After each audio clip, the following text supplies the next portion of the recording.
사순절 세 번째 주일 이 아침에 주의 전에 나와 예배를 통해 하나님을 만나는 우리 사랑하는 성도 여러분들과 빛이 못할 사정으로 온라인을 통해 주일 예배를 드리는 우리 사랑하는 성도 여러분들의 삶 속에 늘 함께 하시는, 지켜주시는 하나님의 은혜가 충만하시기를 주님의 이름으로 간절히 축원합니다. 그리스 영토에 속한 이 밤모섬은 지금도 터키 에베소에서 3시간 정도 배를 타고 가야 하는 천의 고도입니다. 당시 90이 넘은 사도 요한은 이 밤모섬 탄광촌에서 18개월 동안 중노동을 하며 유배 생활을 했습니다. 하지만 그곳에서 하늘문이 열리고 하나님의 계시를 받는 놀라운 은총을 경험했습니다. 그리고 그 경험했던 것을 당시 박해받고 있었던 1세기 그리스도인들에게 알리면서 그들에게 소망을 갖게 하였습니다. 오늘 본문 11절을 보면 사도 요한은 그러한 하나님의 계시를 받는 대상이 바로 소아시아를 대표하는 7교회임을 말합니다. 그래서 사도 요한은 이제 2장과 3장에서 이 소아시아를 대표하는 7교회에게 주시는 예수 그리스도의 메시지를 전하죠. 사도 요한이 이렇게 소아시아를 대표한 7교회에게 메시지를 주신 그 예수님의 모습과 또 예수님의 상황을 12절에서 20절까지 말씀에서 아주 소상하게 설명하고 있는 것을 볼 수 있습니다.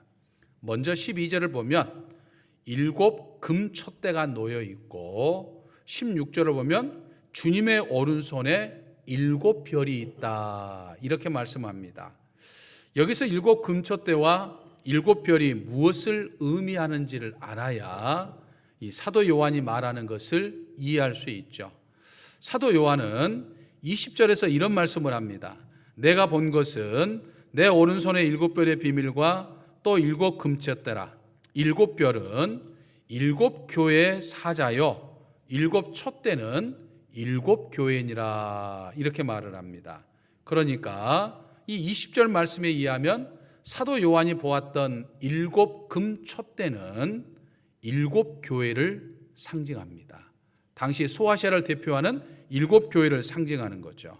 그리고 7 별은 그 7 교회들을 지키는 사자들을 상징한다라고 하는 거죠. 13절을 보면 주님께서 이 7 금촛대와 7 별 사이를 거닐고 계셨습니다. 결국 사도 요한이 보았던 주님의 모습은 7 교회와 그 7 교회를 지키는 사자들 사이에 거닐고 계시는 모습이었던 거죠. 13절을 보면 7 교회와 그 교회를 지키는 사자들 사이에 거닐던 주님의 가슴에 금띠가 있는 흰 옷을 입으셨다, 이렇게 말합니다. 이것은 제사장들이 착용하는 복장을 의미합니다. 예수 그리스도가 모든 교회를 대표하는 대제사장이다라고 하는 거죠. 대제사장이 예수 그리스도의 영광과 그 권세는 지금까지 있었던 그 어떤 제사장과 그 어떤 대제사장과 비교할 수 없는 영원하신 대제사장이다라고 하는 것을 말하고 있는 거죠. 구약 시대에 제사장들이 이제 성전과 촛대 사이를 오고 가면서 하나님께 제사를 드렸듯이 예수 그리스도께서 고난받는 1세기 그리스도인들 사이에 계신다는 거예요. 그리고 오늘날 이 코로나 팬데믹으로 인해서 어려움에 처해 있는 우리 교회와 우리 그리스도인들 가운데 계셔서 교회와 그리스도인들을 위해서 지금도 중보하고 계신다라고 하는 것을 이야기하고 있죠. 예수 그리스도의 중보가 있기 때문에 우리가 오늘 이렇게 살아가고 있는 것이죠. 믿으십니까? 또 14절 보면 대제사장이신 예수 그리스도의 머리털이 흰 양털과 같았다라고 말합니다. 옛부터 흰 머리는 연륜과 지혜를 상징합니다. 그것이 눈과 같았다고 하는 것은 주님의 순결하심을 의미하는 거죠. 하나님이 창조하신, 하나님이 아름답게 창조하신 이 세상은 사람들의 욕망으로 인해서 온갖 더러움으로 덮여져 있죠. 하지만 우리 주님은 언제나 거룩하고 순결하신다라고 하는 거죠. 여러분, 주님은 그 순결하심과 그 거룩하심으로 교회를 다스릴 뿐만 아니라 교회 공동체를 이루는 오늘 우리가 거룩하기를 원하십니다. 그래서 내가 거룩하니 너희도 거룩하라, 이렇게 말씀하고 있죠. 여러분, 이 마지막 때를 살아가는 교회가 이 어둠의 권세를 제압할 수 있는 영적인 힘은 바로 이 순결과 거룩함에 있습니다. 그러니까 사탄 마귀는 큰 교회를 두려워하는 것이 아니라 거룩한 교회를 두려워합니다. 사탄 마귀는 사람이 많이 모이는 교회를 두려워하는 것이 아니라 기도하는 성도가 많은 교회를 두려워한다라고 하는 거죠. 그래서 교회가 아무리 많은 일을 하고 아무리 좋은 말을 많이 해도 이 거룩과 순결을 잃어버리면 교회는 힘이 없는 거예요. 그것을 지금 가장 분명하게 보여주고 있는 것이 오늘날 한국교회의 모습인 것이죠. 사랑하는 성도 여러분, 저는 우리 정읍제일교회와 우리 사랑하는 성도 여러분들이 늘 이 거룩한 순결의 옷을 입고 신앙의 삶을 사시기를 주님의 이름으로 간절히 축원합니다. 또 사도 요한은요 14절에서 주님의 눈이 불꽃 같다라고 말씀합니다. 여러분, 불꽃 같은 눈은요 모든 사물과 모든 인간의 어떤 마음, 저 심령의 저 깊숙한 곳까지 깨뚫어 보시는 그런 눈을 의미합니다. 여러분, 10길 물속은 알아도 한 길 사람 속은 모른다라고 하는 말이 있죠. 근데 여러분, 그건요 사람들끼리 하는 이야기예요. 우리 예수님에게는요 10길 물속 아니라 수백 길의 사람 속까지도 전부 다 깨뚫어 보신 분이 바로 우리 주님이라 이 말이에요. 우리 주님의 불꽃 같은 눈을 속일 수 있는 것은 이 세상에 단 하나도 없는 것이죠. 이 불꽃 같은 눈 앞에서는 감출 것도 없고 가릴 것도 없어요. 다 드러나게 되어 있어요. 요즘에 곳곳에 CCTV들이 많이 있습니다만, 여러분, 제 아무리 CCTV가 발달되어 있어도 이 CCTV가 볼 수 없는 사각지대가 있어요. 그런데 우리 주님의 불꽃 같은 눈에는 사각지대가 없어요. 다 본다 이 말이 있죠. 제 아무리 최첨단 엑스레이나 현미경을 갖다 댄다 하더라도 보이지 않는 것이 있어요. 하지만 우리 주님의 불꽃 같은 눈에는 보이지 않는 것이 하나도 없습니다. 다 보입니다. 사람들이 흔히 함부로 살거나 함부로 행동하거나 함부로 말하는 것은요 하나님이 안 보시고 하나님이 안 듣는다고 생각하기 때문이에요. 근데 여러분, 참 안타깝게도 하나님은 다 보고 계셔요. 하나님은 다 듣고 계셔요. 믿으십니까? 그래서 히브리서 저자는요 히브리서 4장 13절에서 그런 말을 하고 있습니다.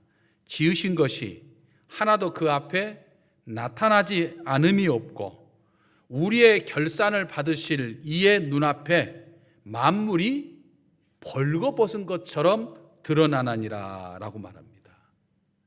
주의 불꽃 같은 눈을 의식하는 사람은 함부로 살지도 못하고 함부로 말하지도 못하죠. 왜요? 주님께서 불꽃 같은 눈으로 보고 계시니까. 특히 주님은 그 불꽃 같은 그 눈으로 지금도 교회를 지키시고 어둠의 적들을 물리치고 계십니다. 믿으십니까?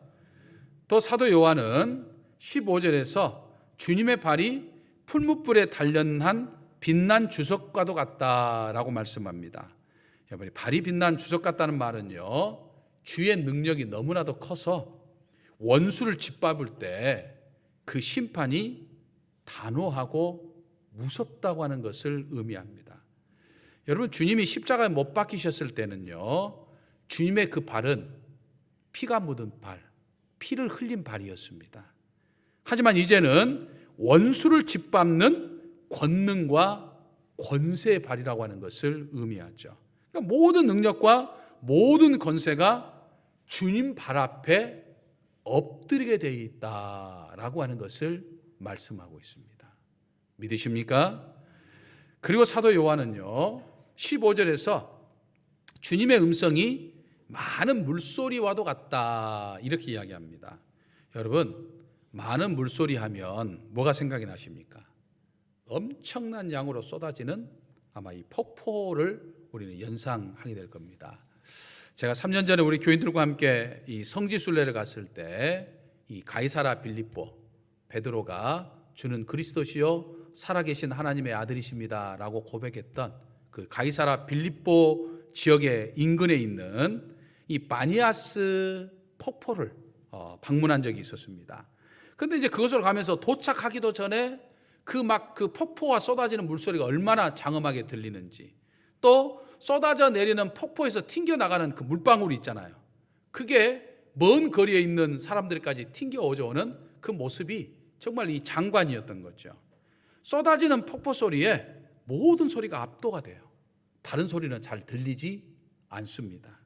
저항할 수 없는 거대한 권능과 위엄이 있는 주님의 음성을 이야기하죠. 여러분, 사람의 소리는 멈출 수도 있어요. 길을 막을 수도 있어요. 근데 여러분, 하나님의 음성은 그럴 수 없어요. 심연 깊숙한 아무 소리도 들리지 않는 곳에 있다 하더라도 하나님의 음성은 내 귀에 선명하게 들리는 음성인 거예요. 압도하는 그런 주의 음성에 귀를 기울이는 사람은요, 세상 모든 잡소리에 귀를 기울이지 않는 것이죠.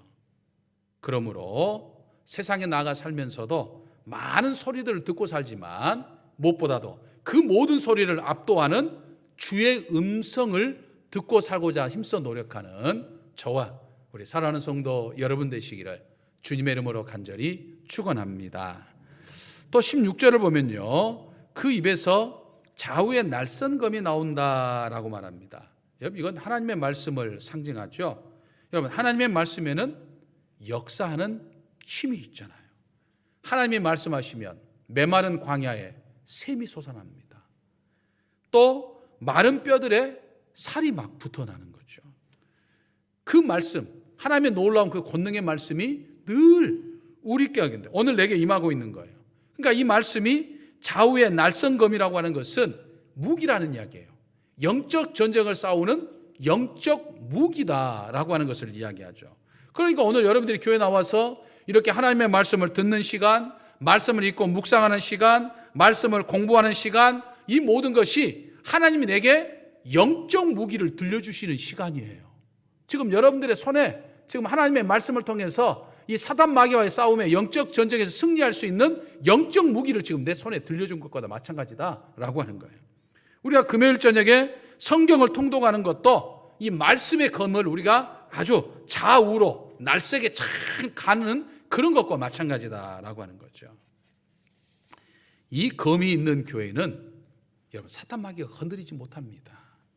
그러므로 저는 하나님이 여러분들에게 주신 이 말씀의 검이 항상 좌우에 시퍼렇게 날이 서 있어서 사단 마귀를 쫓아내는 권능이 있으시기를 주님의 이름으로 간절히 축원합니다. 계속해서 사도 요한은 16절에서 주님의 얼굴이 해처럼 빛난다라고 말하죠. 여러분, 주님의 얼굴이 해처럼 빛난다고 하는 것은요, 하나님의 영광이 쏟아져 나오는 것을 의미하는 거죠. 여러분, 사람의 얼굴은 참 많은 것을 보여주지 않습니까? 얼굴빛에서 모든 것이 다 드러나게 되는 것들을 우리는 보게 되죠. 얼굴이 어두우면 근심이 있다고 하는 것을 알 수 있죠. 얼굴이 밝으면 기쁜 일이 있는가 보구나 라고 하는 것을 알 수 있죠. 여러분, 전쟁에서 패한 사람의 얼굴과 전쟁에서 승리한 사람의 얼굴이 같을 수는 없는 거예요. 우리 주님은 사탄과 죽음의 권세에 승리하신 분이기 때문에 얼굴에 빛이 난 거예요. 그러니까 예수 그리스도를 따르는 우리 역시 하나님과 늘 충만한 영적 교제를 나누면 우리의 얼굴이 해처럼 빛나게 되고 하나님의 영광이 우리 가운데 쏟아져 오게 되는 거예요. 모세도 40일 동안 시내산에서 하나님과 영적 교제를 나누고 내려오니까 어떻게 돼 있어요? 모세의 얼굴이 빛났다고 그랬어요. 그러므로 오늘 주일 예배를 통해서 이렇게 하나님과 영적 교제를 나누는 우리 사랑하는 성도 여러분들의 얼굴도 이 예배당을 나갈 때 환히 빛나게 될 줄로 믿습니다. 17절을 보면 사도 요한은 그렇게 주님의 영광스러운 모습을 본 순간 예수님의 발 앞에 엎드려져서 마치 죽은 자 같이 되었다라고 말씀합니다. 예수 그리스도의 영광스러운 모습에 사도 요한은 자기도 모르게 그냥 엎드린 거예요. 경배하고 있는 거죠. 사도 요한이 그동안 익숙하게 보았던 것은 인간의 몸을 입고 있었던 예수님의 모습이었죠. 그런데 밤모섬에 나타나신 예수님의 모습은 너무나도 영광스러운 모습이었던 거예요. 막 신적 권능을 본 거예요. 하나님이신 예수 그리스도를 본 거예요. 여러분, 바로 그분이 오늘 나를 기억해 주십니다. 사도 요한에게 손을 내미신 것처럼, 오늘 본문에 나오는 것은 사도 요한에게 손을 내미신 것처럼 오늘 주일 예배를 드리는 오늘 내게 우리 주님이 손을 내미신 거예요. 얼마나 감사하고 얼마나 황홀한 일입니까? 그러니까 여러분이 오늘 이 자리에 나온 것은 아무것도 아닌 게 아니에요. 가장 복된 시간인 거예요. 그렇게도 영광스러운 분이 내게 지금 손을 내미는 거예요. 아무개야, 코로나 팬데믹 속에서 힘들었지. 지난 한 주간 동안 힘들었지. 걱정하지 마. 그래, 고생했어. 수고했어. 이리 와. 그러면서 내 어깨를 따닥따닥 지금 주님께서 여러분들을 지금 다독여주고 계시는 거예요. 그렇게도 영광스러운 우리 주님, 감히 얼굴 쳐다보기 어려운 우리 주님은 내게 어떤 군림하기 위해 오신 것이 아니라 험난한 세상에서 믿음으로 사는 나를 영접해주고 격려해주고 힘을 불어넣어주고 그리고 위로하기 위해 주고 축복해 주시기 위해서 오셨다라고 하는 거예요. 믿으십니까? 그래서 주님은 엎드린 사도 요한에게 오른손을 지금 얹어주셨어요. 여기서 얹었다는 말은 엎드린 요한을 지금 일으켜 세웠다고 하는 그런 의미이기도 합니다. 그리고 뭐라고 말씀하십니까? 두려워 말아라 라고 말씀하잖아요. 또 18절을 보면 주님은 십자가에서 죽으셨고 3일 만에 부활하심으로 영원히 살아계실 뿐만 아니라 사망과 음부의 열쇠를 가지셨다라고 말을 합니다. 여러분, 열쇠는요 권세예요. 권세. 어떤 권세입니까? 죽음과 부활을 먼저 경험하신 우리 주님께서 이제 주님을 따르는 사람들에게 죽음을 이기고 부활할 수 있는 길을, 그 권세를 우리에게 주셨다고 하는 것을 의미하는 이야기예요. 그러니까 주님을 따르는 우리에게도 죽음이라는 것은 있어요. 하지만 그 죽음을 어떻게 하죠? 이기는 거예요. 그리고 음부가 아닌 어디로 간다고요? 천국으로 간다. 지금 그렇게 말씀하고 있어요. 이거 생각해 보면, 가만히 음미해 보면 얼마나 감사하고 얼마나 큰 은혜입니까? 근데 이 말씀은 당시 핍박을 받고 있었던 1세기 그리스도인들에게 얼마나 큰 은혜고 얼마나 위로와 힘이 되었겠느냐라고 하는 것을 우리는 짐작해 볼 수 있죠. 사도 요한을 통해서 정말 죽음과 사망의 권세, 사단의 권세를 이기신 그 예수님께서 음부가 아닌 천국으로 우리를 이끌어간다라고 하는 그 은혜를 깨달았던 그들은 결국 그 고난 속에서도 주의 이름을 부르고 찬송을 부르며 핍박을 넘어서 순교까지 할 수 있었던 거예요. 여러분, 주의 은혜와 사랑을 경험한 사람은요, 그 어떤 것도 이길 수 있어요. 믿으십니까? 아멘이십니까? 할렐루야. 20절 상반절을 보면요, 주님의 오른손에 7별과 7금초가 있다라고 말씀하죠. 그리고 20절 하반절에는 7별은 7교회의 사자요, 7금초 때는 7교회를 말한다라고 말씀합니다. 여러분, 여기서 7별, 즉 7사자는요 두 가지를 의미합니다. 다시 말해서 고난받는 1세기 그리스도인들이 7별, 7교회 사자들 했을 때 떠오르는 두 가지의 연상되는 모습이 있어요. 그 첫 번째가 바로 교회를 지키는 하늘의 천사를 의미합니다. 여러분, 우리 눈에 보이지 않지만 지금 주의 천사가 교회들을 돌보고 있다라고 하는 거예요. 그러니까 우리 정읍제일교회, 오늘 지금 예배드리는 이 시간에 눈에 보이지 않지만 지금 천군 천사가 지금 여러분들을 보호하고 우리 교회를 지금 보호하고 있는 거예요. 믿으십니까? 역시 눈에 보이지 않는 이 공중 권세를 갖는 사탄 마귀도 우리를 넘어뜨리려고 호시탐탐 노리고 있지만 주님께서 파송하신 주의 천사들이 우리를 지금 지키고 있는 거예요. 그러니까 113년 동안 우리 교회가 그동안 여러 가지 위기도 있었고 또 갈등과 혼란도 있었지만은 우리 정읍제일교회가 결코 흔들리지 아니하고 지금까지 이 지역의 수많은 영혼들을 구원하는 구원의 방주로서 이 지역의 수많은 일들을 하는 시대 어둠을 밝히는 진리의 등불 같은 교회로 지켜올 수 있었던 것은 바로 주의 천사들이 지키고 있기 때문이다 라고 하는 거예요. 다른 하나는요, 7별, 이 교회 사자라고 하는 말은 주의 말씀을 전하는 사람들을 의미합니다. 여러분, 교회는요 주의 말씀으로 서요. 그러니까 말씀이 흔들리면 교회도 흔들립니다. 그러니까 말씀을 전하는 목사가 흔들리면 교회도 흔들리게 되어 있어요. 그래서 사탄 마귀는 교회를 말씀으로 바로 서지 못하도록 목사를 흔들어댑니다. 목사를 공격해요. 왜냐하면 목사를 무너뜨리면 교회를 쉽게 무너뜨릴 수가 있기 때문이에요. 그래서 여러분들은 교회를 든든하게 세우기 위해서, 우리 정읍제일교회 신앙공동체를 든든히 세우기 위해서 이 말씀을 전하는 목사가 흔들리지 않도록 목사를 도와야 해요. 믿으십니까? 목사를 위해서 늘 동역해야 돼요. 아멘이십니까? 목사를 위해서 늘 기도해 줘야 돼요. 아멘이십니까? 목사가 흔들리는 상황을 가장 좋아하는 것은 바로 사탄 마귀가 하는 거예요. 하지만 예수 그리스도께서 오른손, 즉 권능의 손으로 교회를 지키는 천사들과 그 교회의 말씀을 전하는 사람들을 항상 붙들고 계신다라고 하는 거예요. 믿으십니까? 7금초 때는 7교회라고 말씀하셨습니다. 소아시아를 대표하는 7교회 공동체, 즉 7교회에서 신앙생활하는 모든 그리스도인들을 의미하죠. 그리고 더 나아가서 모든 시대와 모든 공간을 초월하여서 이 땅의 모든 교회 공동체, 즉 이 땅의 모든 그리스도인들을 총칭하는 의미예요. 특히 13절 말씀처럼 주님이 7금초대 사이를 거닐고 계신다고 하는 것은 고난받는 1세기 그리스도인들과 멀리 떨어져 계시는 것이 아니고 함께 하신다는 것을 의미하는 거예요. 지금 예수 그리스도께서 고난받고 있는 1세기 그리스도인들의 그 고난받는 현장에 우리 주님이 함께 하신다는 것을 의미하는 거죠. 사람들은 고난 가운데 있을 때 종종 우리 주님의 부재를 생각하죠. 예수님이 나와 함께 하시는가 하는 의심들을 갖게 있죠. 그런데 여러분 꼭 기억하시기를 바랍니다.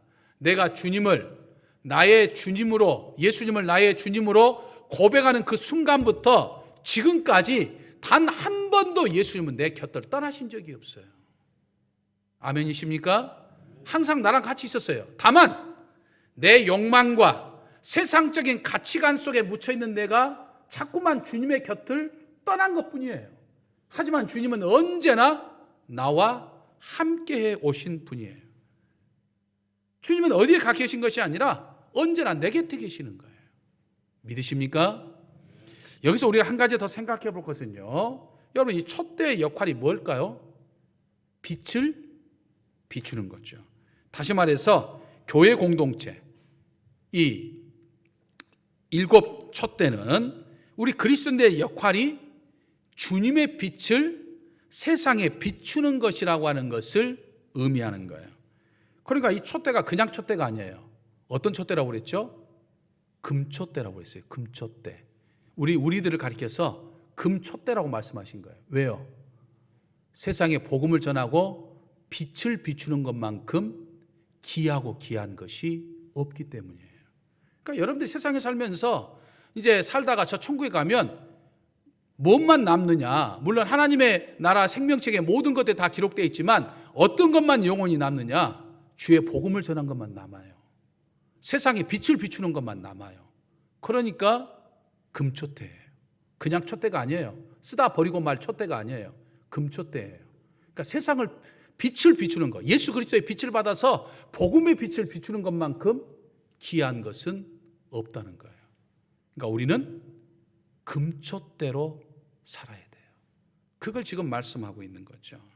그러므로 이번 한 주도 세상에 빛을 비추는 귀한 존재로 쓰임받는 저와 우리 사랑하는 성도 여러분 되시기를 주님의 이름으로 간절히 축원합니다.